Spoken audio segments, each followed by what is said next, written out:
We've written the book Controlling the Human Mind, and we wrote and produced the video Mind Control, which Alex has carried for years.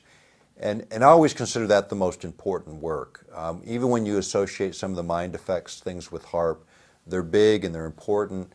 But as we got more into that subject, it became, for me, the most compelling and important work that we've published. Because the idea of interfering with human consciousness, this idea of being able to interfere with free will, if you will, something that even God will not do in most religious traditions, interfere with free will, is now within the capability of man. Should man do it? I say absolutely not. Again, thinking about personal liberty and personal freedom, the basic premise of the First Amendment of the Constitution, the right of free speech, the right of assembly, the right of free expression of religion, all of those presuppose a fundamental right, the freedom to think. That's the First Amendment because it presupposes all of that. Without the freedom to think, none of the other liberties matter at all. And this is the century that we're in. The CIA, actually the work in this goes before the CIA. You go back to the work at Harvard, work being done at the hypnotherapy labs at Harvard in the 1920s by a guy named Estabrook. And Estabrook had this idea that you could create what we would call today the Manchurian candidate, some super spy that would be pre-programmed to do destruction or gather intelligence, and if captured would have absolutely no knowledge of any of it. Well, he started this work in the 20s. By the 1930s, his work was classified. By the 1960s, the material he had published, he acknowledged that he created these super spies, that he spent 9 to 10 months, and 1 out of 5 people were subject to this level of programming, where he would subject them to 9 to 10 months of programming where he literally split the personality into 2 separate human beings within the same body, programming one to be the super spy where they could function in another country without detection, and if captured would have no memory of their true self. And yet when they returned to the United States, this altered consciousness could be re-triggered to remember everything they collected in the foreign country and their true self. The problem is you can't put Humpty Dumpty back together again. Once you fracture a human being in this way, you've effectively destroyed them forever. He believed this was a good idea, and he advanced this technology. And the same material that he published advancing the idea that using LSD to alter people's consciousness for mind control experiments was legitimized and reasonable and a good thing. That's what he wrote in his published work. At the same time, the Central Intelligence Agency later was revealed to be experimenting with LSD on 8,000 men and women in the armed services alone, not to mention the civilian sector. This came out in a congressional report that was on activities within the CIA right after Watergate. When, remember Watergate, there's ex-CIA operatives breaking into this building for the bagmen of the Nixon administration. Well, there are no ex-CIA guys, number one, unless they're dead.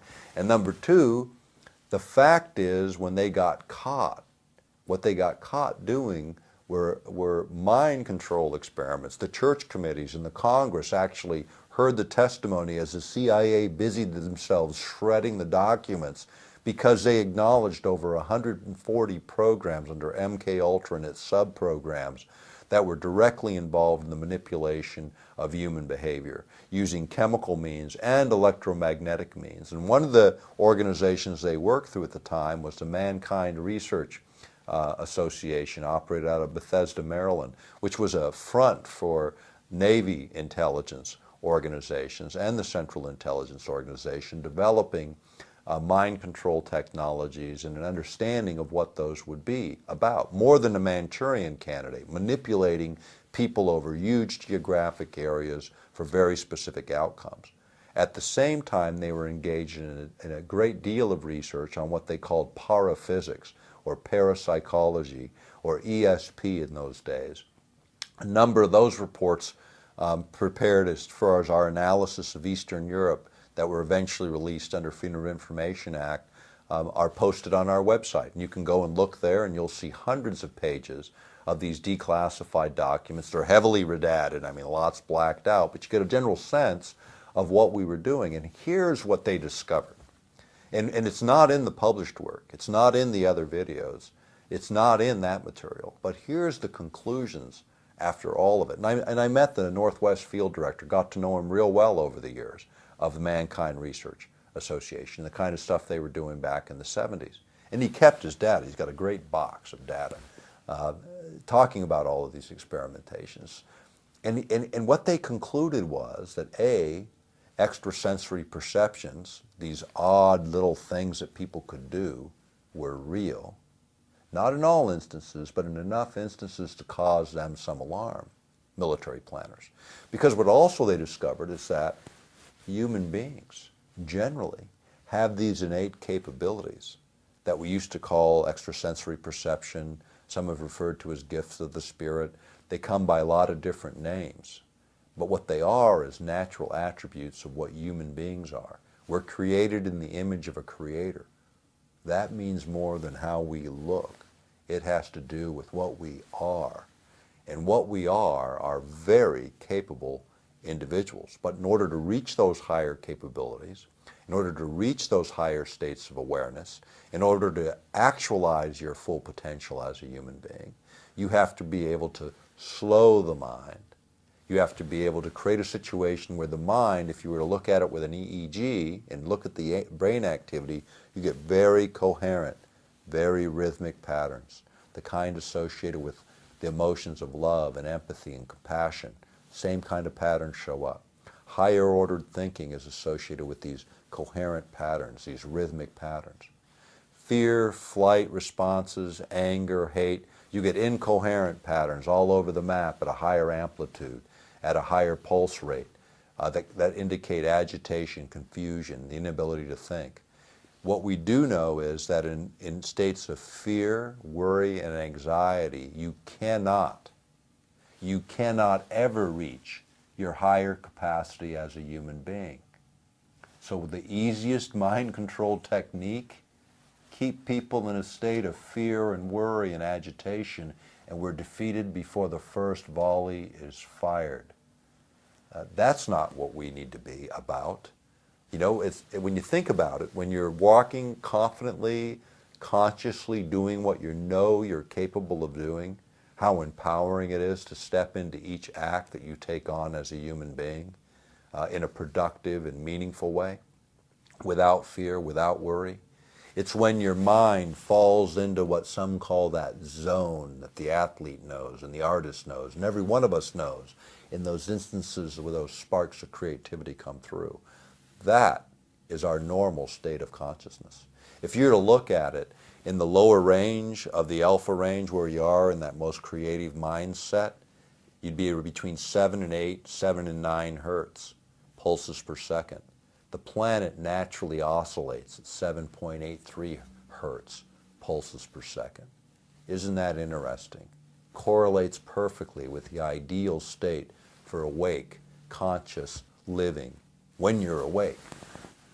And yet the fields that we surround ourselves with in this room right now, in every room where everyone's watching this because the power grid is operating at 60 hertz, 60 pulses per second, an agitating signal all the time in our background noise, if you will, our noise.